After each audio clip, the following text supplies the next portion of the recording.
Right, so hello and welcome back to Books and Things and welcome to another video. And today I'm going to be doing a few more reviews for the Walter Scott Prize for Historical Fiction and telling you my thoughts on the final shortlist.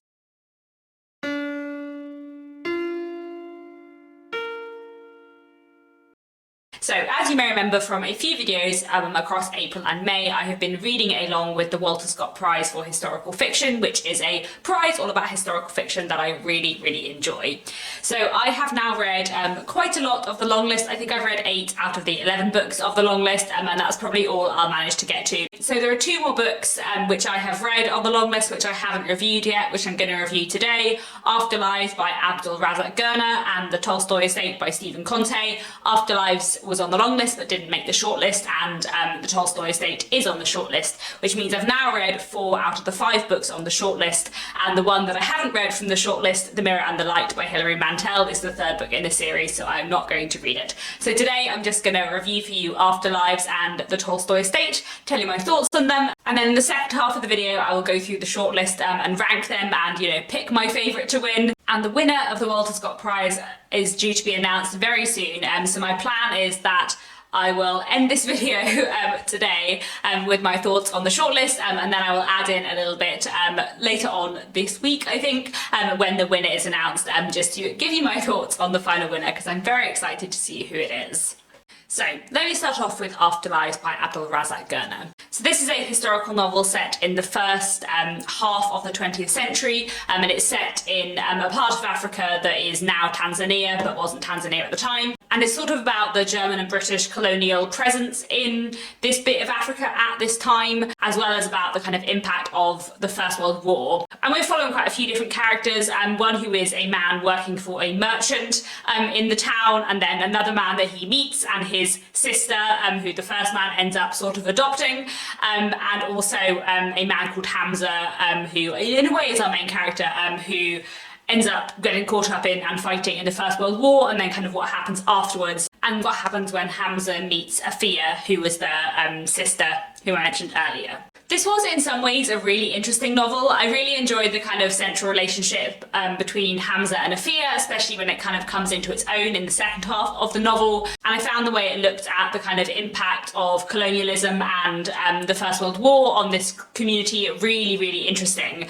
And the way it kind of is, in a way it sort of is about war and colonialism, but actually it's not really about those things. It's more about the legacy of those things and the impact on the kind of everyday lives of individuals. Like, there are scenes during the war, and part of the novel is set during the First World War, but actually it's more about the impact of that on people's psychology and thoughts and on particular communities. It's more about how kind of ordinary and everyday life was affected by these things, which I really enjoyed. I thought that was really interesting. And there were moments in this that I really loved. And like I said, I think the characterization of Hamza and Afia and their relationship with each other, I really enjoyed.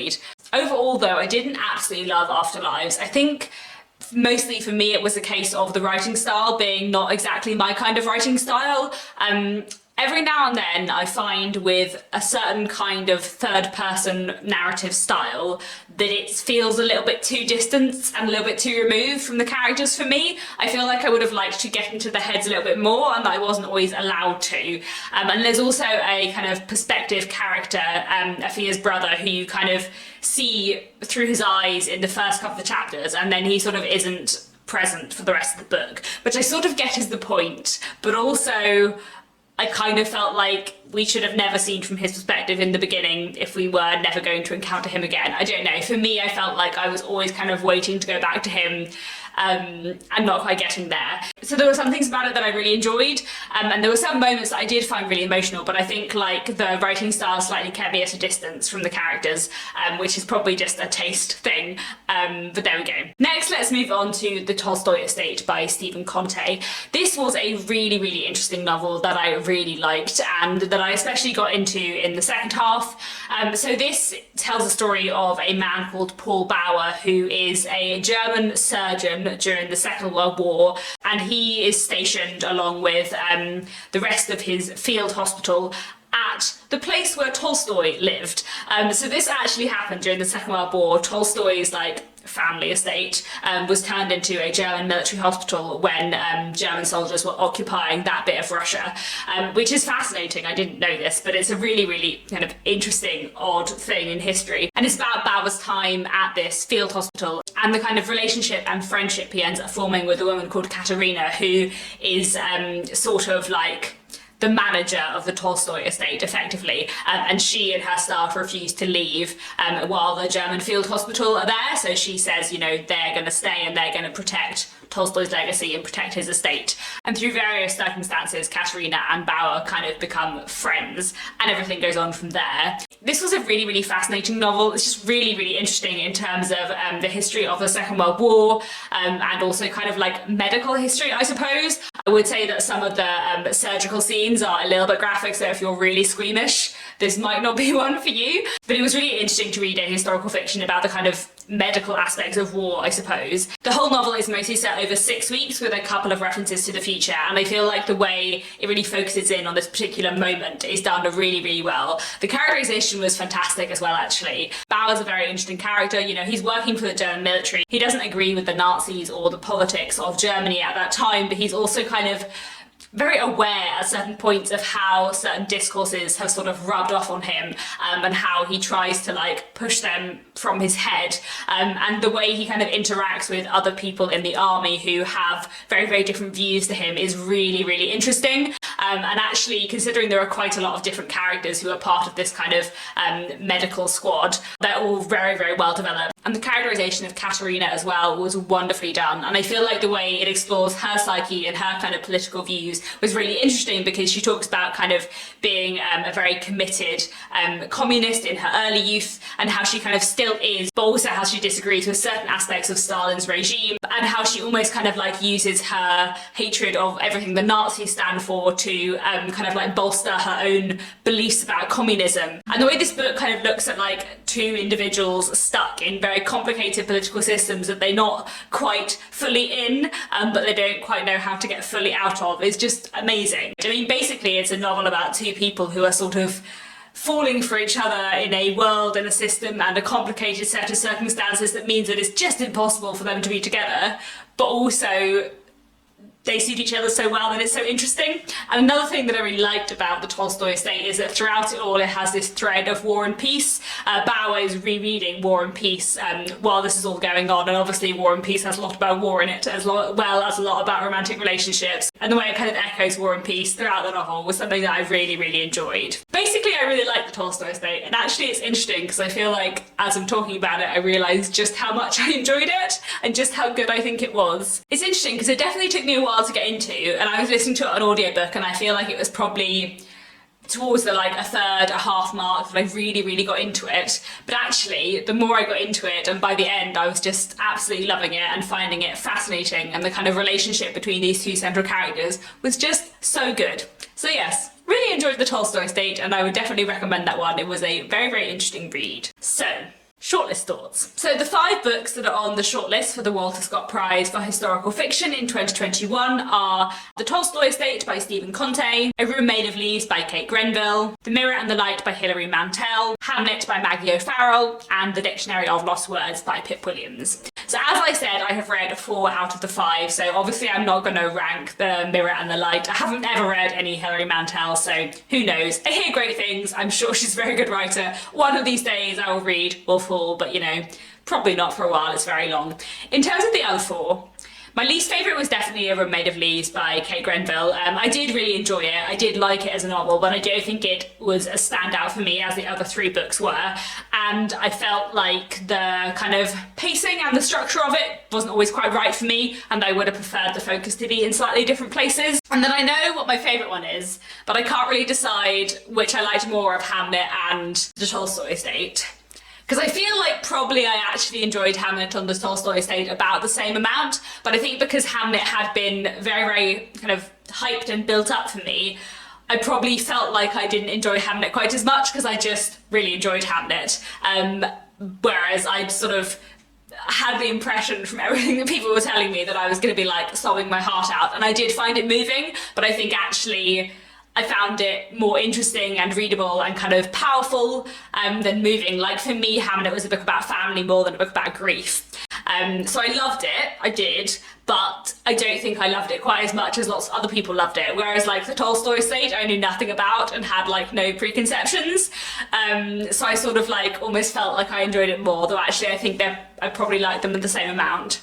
I think if I try and think about it objectively, Hamlet is probably a better book. Like, I think I probably enjoyed the writing more in Hamlet, but I think the characterization in the Tolstoy estate and that kind of central relationship, as well as the kind of exploration of like, you know, just completely messed up psychology of like Nazi soldiers at this time, and the complexities of Bauer kind of being a soldier for the German army at this time, but absolutely not kind of agreeing with the politics that many of his colleagues do. Like, that was fascinating and done so well. And there was one moment at the ending of the Tolstoy estate that I just found really, really moving, which I really loved. So I don't know which of those two I would rather win, because I really liked both of them.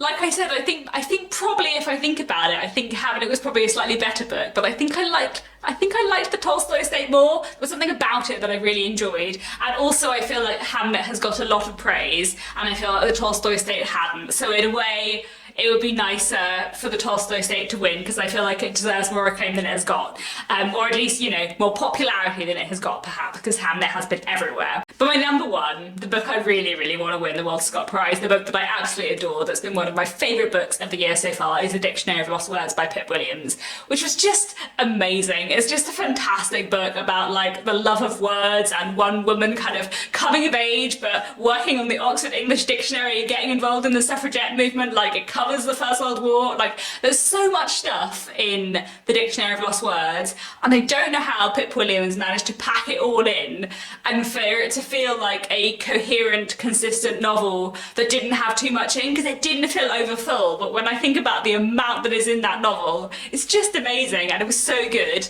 Like, there were probably like 5 or 6 different things that happen in The Dictionary of Lost Words that you could have made a whole novel about on its own. It just has an amazing scope, and it's just fantastic and beautifully written. And it's filled with a love of words and language, and it's all about gender and kind of how certain words are valued above others, often because they're sort of more male words. And it's just fantastic and fascinating, and I just adored The Dictionary of Lost Words so much. And I just really, really want it to win. I think, though, I want The Dictionary of Lost Words to win. I think my prediction for the winner will be either Hamlet or The Mirror and the Light. So I guess we will just have to see. The winner is due to be announced quite soon, so my plan is to like add a little bit into the end of this video when the winner is announced with my thoughts on the winner. Like I said, the winner is due to be announced I think later this week, so I will film a little bit extra to go on the end of this video once they are announced, and let you know who won the Walter Scott Prize. I'm very excited to see who it will be. Hello again, Katie from the future here to tell you the results of the Walter Scott Prize. So, the Walter Scott Prize for Historical Fiction, the winner was announced just now when I'm filming, probably a few days or a week ago by the time this video goes up. But do you want to guess who won? It was Hilary Mantel with The Mirror and the Light, the one book on the shortlist that I didn't read. So, I have no opinion because I have not read it. I hear great things about Hilary Mantel, but I haven't read anything by her. Do I believe that any book could deserve to win the prize more than The Dictionary of Lost Words?